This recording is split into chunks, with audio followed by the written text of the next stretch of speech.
Let's turn now to the director of the Polling Institute of Politics at Harvard University, MSNBC contributor John Della Volpe. He has a new survey out just this morning of young voters and the issues that matter most to them. John, always great to see you. Before we get specifically into those issues, let's just look among young voters at the general election in your new survey.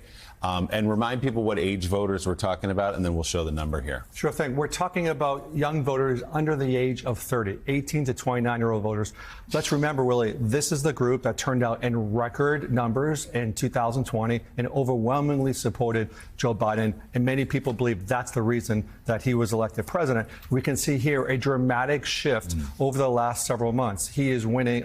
Kamala Harris is leading Trump by 32 points among likely voters. And just several months ago, Joe Biden in the same position was leading by only 13 points. In fact, over the summertime, I had some polling. I looked at other polling where Donald Trump was actually leading the Democrat candidates in the battleground states. So this is a massive, significant vibe shift just in the last several months. And we'll talk about what's going into that big shift. Let's take a look at the next one, which is, do you have a favorable or unfavorable view of these people listing the candidates and their vice presidential running mates? What do you see here? You can see here clearly blue and red. That blue and red isn't because of Democrats and Republicans only. It's because of being kind of above water or underwater. And what you can see here is both Donald Trump and J.D. Vance are underwater by 28 to 30 percentage points. You know, only less than 33 out of 10 people have favorable views of them, while as Tim Walz is not incredibly well known yet, but he's plus 14, as is Kamala Harris at plus 5, close to 50%. Not only that, but her job approval is up 12 points in the last couple of months as well. Yeah, John, when you look at the difference there, Joe Biden was at the top of the ticket. If we can put that back up, yeah. Biden 19 points underwater among young voters. Kamala Harris with a 5-point edge in favorability. Yeah, and that was a real concern among Democrats, that Biden, who did so well with young voters in 2020, simply wasn't resonating this time around. The thought, some of it might have been the war in Gaza, some of it was simply, he's too old, he's out of touch, he doesn't understand me right now. That has now changed. That Vice President Harris, just 59 years old, a couple decades younger, is atop the ticket.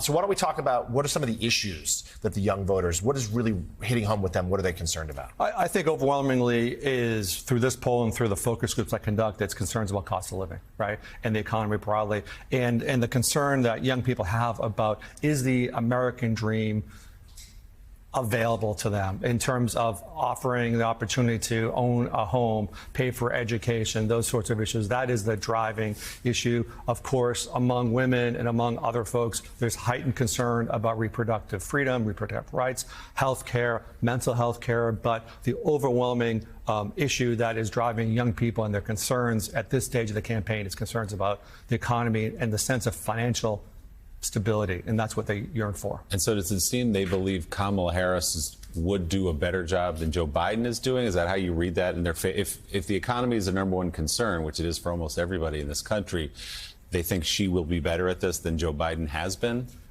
Yes. And so, in fact, we ask a series of other questions, both personal attributes and also which candidate do you trust on a host of issues. And Vice President Harris has double-digit leads on climate, on health care, on many issues. And she is also leading on the economy, something that many people wouldn't necessarily expect it at this stage. But she has, I think, a closer to 10-point lead among likely voters, even on the economy. So this is great news for the Harris-Walz ticket. The question is, will young people vote? Well, that's always the question. We've been having this debate for 15 years or so, right? And of course, what comes up can also come down in terms of her numbers here. But Mike, in 2018 and 2020, I sat here and said, we're going to have record turnout. We had record turnout. This cycle looks to be close to 2020 turnout at this stage. But what's driving that is actually increased enthusiasm among young Democrats. Younger Republicans are actually less likely to vote today than they were back in the March survey, something I don't think I've ever seen before. Typically, the closer you get to the election, the more likely you are to vote. So the extent to which turnout rolls back, it's not because of Democrats at this stage. It's because of younger Republicans. Democrats, 74% of Democrats say they are, quote, definitely going to vote. Fascinating. All right, let's look at one more number here. Interesting. Which candidate do these qualities apply to more? You compare Vice President Harris to former President Trump, kind of going down the list here. Appears she has the edge in all but funny, I guess, is the only one where there's a Jury's out. Margin of error race. I think the jury. I think the jury's out. But these are attributes that our students actually kind of develop based upon their conversations with other people. You can see kind of clearly 30, 40-point leads on empathy, competence, relatability, strong. Okay. Most young Americans look at Kamala Harris and Donald Trump and say, she is the strongest candidate. I think that's meaningful. And as you can see there, patriotic is also a toss-up, something that I don't think people would have necessarily expected just a couple of years ago. The Democrats, and specifically Kamala Harris, are trying to reclaim, and I think they are reclaiming what it means to be a patriot in this country. Yeah, that strength number is fascinating. That's Donald Trump's entire brand is strength versus weakness. I'm the big, strong guy.